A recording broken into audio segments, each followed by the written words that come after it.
What is up, guys? Combat Addict here. Welcome to another edition of White Profiles. This week we are focusing on the Iranian sensation Beneil Dariush. Beneil is without a doubt the kindest individual in the UFC. This becomes clear to anyone watching his post-fight interviews when call-outs turn into wholesome attempts to gas up other fighters. I'm gonna call somebody out. Robert Whitaker, you're a legend, mate. If I ever become a father, and I hope it's soon, I want to be a dad like you. Robert isn't even in his division. Beneil is just being nice. Beneil's niceness may have something to do with his identity of Christianity, and that Christian identity may also have something to do with him bringing up his faith in every single post-fight interview he has. What do you want next, my friend? We know what you want. You know, it's easy to call people out, but right.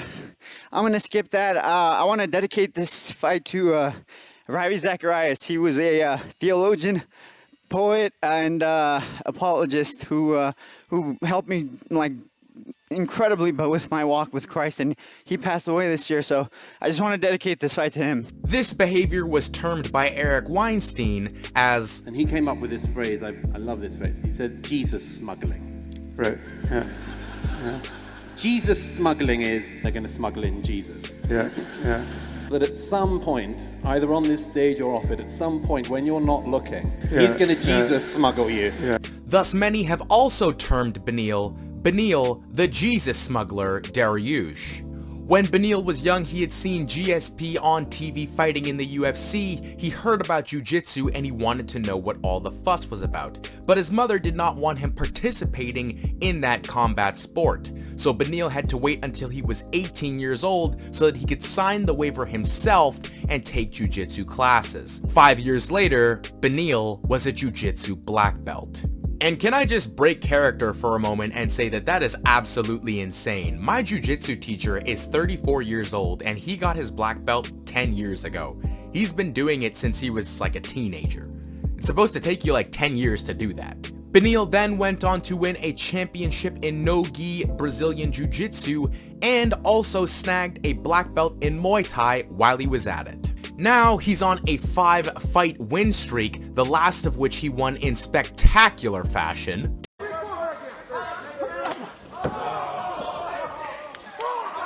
Second straight walk-off knockout for Beneil Dariush in 2020.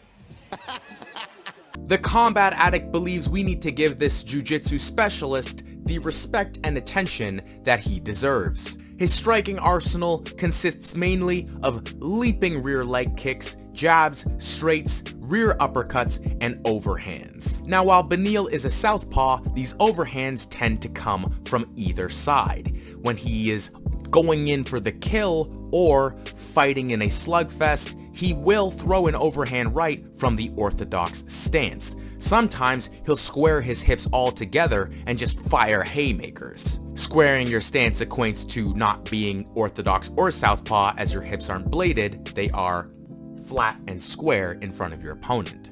Being a black belt in Muay Thai, he also makes use of clinch work, which is not something that I see people do very often, and he uses it to control his opponents. It reminds me of the way that DC will place his opponents against the fence to control their movements, maybe tire them out.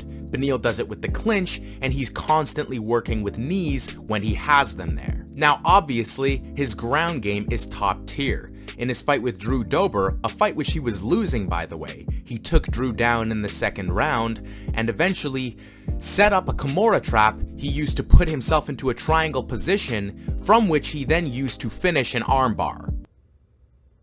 For those of you who don't understand jiu-jitsu, yes, I just said that. All of that means something, and it is very complicated to do, especially at the UFC level. What's interesting about Beneil and his ground game is that unlike Charles Oliveira, it's not clear that he's trying to submit you. If Beneil can take you to the ground and just pound you out with ground and pound, he's more than willing to do that. He loves to bang. Now, this brings me to the Jesus smuggler's style. His striking is getting better than it used to be. But that being said, he isn't the style bender yet. His punches aren't always pretty. But man, I'm telling you, he definitely has the power and the scrappy attitude to make those punches work. crowd senses something could climactically happen here. Oh! Beneil hurt him. Beneil hurt him. That won't hurt. Oh, these guys are crazy. Close is down. I have this problem. Sometimes it's a problem, sometimes it's a good thing. You hit me, and I say, okay, let's play this game. I like playing this game. Beneil is entertaining, smart, brave, and tougher than a barbarian's toenails. I have seen Beneil improve over the past couple years, and for that reason, I am going to rate the Jesus Smuggler Christian Gangster 7.5 out of 10 as a fighter for this profile. Once he gets his striking down packed, he's gonna be an 8. Combat Addict out.